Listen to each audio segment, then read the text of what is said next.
আসসালামু আলাইকুম প্রিয় দর্শক শ্রোতা মণ্ডলী, সবাইকে আন্তরিক অভিনন্দনের শুভেচ্ছা জানিয়ে শুরু করলাম একটি নতুন প্রতিবেদন।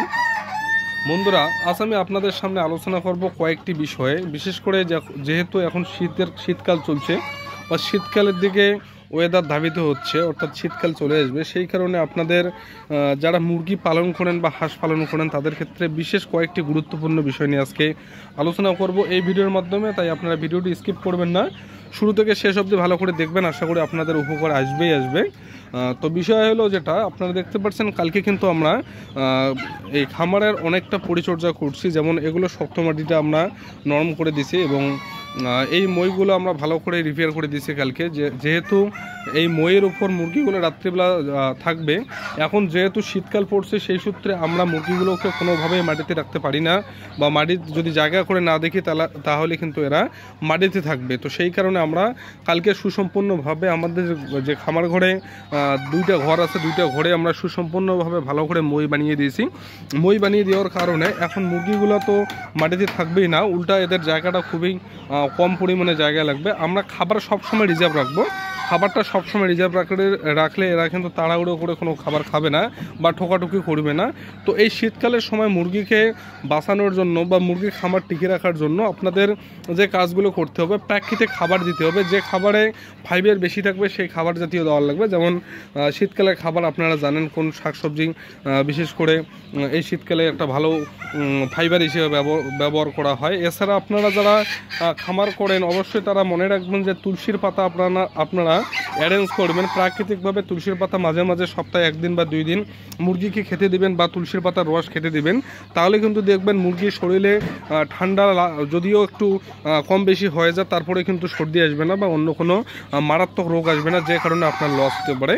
তাই আপনাদের আমি বলছি, আপনারা যারা খামার করছেন তারা এই শীতকালে মেডিসিন এবং প্রাকৃতিক খাবারের গুরুত্ব ভালোভাবে দেবেন, অন্যথায় কিন্তু আপনাদের খামারের সমস্যা হতে পারে। এখানে কয়েকটা বিষয় লক্ষণীয় আছে। আপনারা জানেন যে আমরা কী কী মেডিসিন ইউজ করি মুরগির খামারে। মূলত 3 প্রকার মেডিসিন আমরা খামারে অনবরত রাখি, গরম হোক ঠান্ডা হোক যে কোনো সময় আমরা 3টে খাবার কিন্তু আমরা মুরগির খামারে রাখি। যেটা একটা ক্যালসিয়াম, একটা হলো মাল্টিভিটামিন এবং অপরটি হলো যেটা অ্যান্টিবায়োটিক। তো লেয়ার মুরগির ক্ষেত্রে অ্যান্টিবায়োটিকটা দেওয়া উচিত নয়, কিন্তু যেগুলো চিক্সের জন্য আছে বা যেগুলো নতুন লেয়ার তৈরি হচ্ছে এগুলোকে আপনারা অনায়াসে অ্যান্টিবায়োটিক দিতে পারেন। অ্যান্টিবায়োটিক হিসাবে আমি আপনাদের সাজেশন করব যেটা এনরোপেট আপনারা ব্যবহার করতে পারেন, এবং মাল্টিভিটামিন হিসেবে এমবিপ্লেক্স, এবং আপনারা ক্যালসিয়াম হিসেবে অসমিনটা ব্যবহার করতে পারেন। খুবই ভালো কোয়ালিটির মেডিসিন, দামও খুবই সামান্য। তাই আপনারা অবহেলা করবেন না। যারা খামার করেন তারা অবশ্যই এই সমস্ত মেডিসিন ব্যবহার করবেন, তাহলে কিন্তু আপনাদের খামারে শীত কেন গরম কেন যে কোনো ওয়েদারে আপনারা খামার পরিচালনা করতে খুবই সুবিধা হবে। এছাড়া বিশেষ যে কয়েকটা বিষয় আছে, খাবার এবং পানি, এই 2টে বিষয় আপনারা মনে রাখবেন যেন সবসময় থাকে, তাহলে কিন্তু মুরগি কম পরিমাণে খাবে। যদি খাবার এর ঘাটতি থাকে তাহলে কিন্তু মুরগি বেশি পরিমাণে খাবে, এবং মুরগি যতটা বেশি খাবে তত কিন্তু গ্রোথ হবে। সেই সূত্রে আপনারা যারা খামার করছেন তারা অবশ্যই খাবারের যোগান এবং পানির এবং মেডিসিনের যোগানটা ভালো করে দেবেন, তাহলে কিন্তু আপনাদের অনেক উপকারে আসবে। বন্ধুরা, আপনাদের উদ্দেশ্যে বলতে চাই, যারা নতুন খামার করতে চান তাদের যদি মুরগির বাচ্চা বা হাঁসের বাচ্চা লাগে আমাদের সঙ্গে কন্ট্যাক্ট করতে পারেন।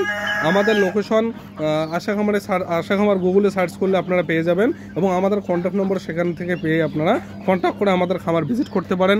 আমাদের এখানে আসলে আপনারা আশা করি কিছু না কিছু শিখেই যাবেন। প্রাকৃতিকভাবে আপনারা ফিজিক্যালি দেখতে পারবেন যে মুরগি পালন করা সিস্টেম কী কী, এবং কীভাবে মুরগি পালন করলে আপনারা প্রফিট করতে পারেন বা হাঁস পালন করলে প্রফিট করতে পারেন। এই যাবতীয় বিষয় আমাদের ইউটিউব চ্যানেলে আপলোড করা আছে, এবং আপনারা যদি আমাদের খামারে আসেন তাহলে কিন্তু অনেকটাই জানতে পারবেন। বন্ধুরা, পরিশেষে আপনাদের এতটুকুই বলার, আপনারা যদি আশা খামারে নতুন দর্শক হয়ে থাকেন অবশ্যই চ্যানেলটিকে সাবস্ক্রাইব করবেন এবং পাশে দেওয়া বেল আইকনটি প্রেস করে অল করে রাখবেন এরকম নিত্য নতুন ভিডিও পাওয়ার জন্য।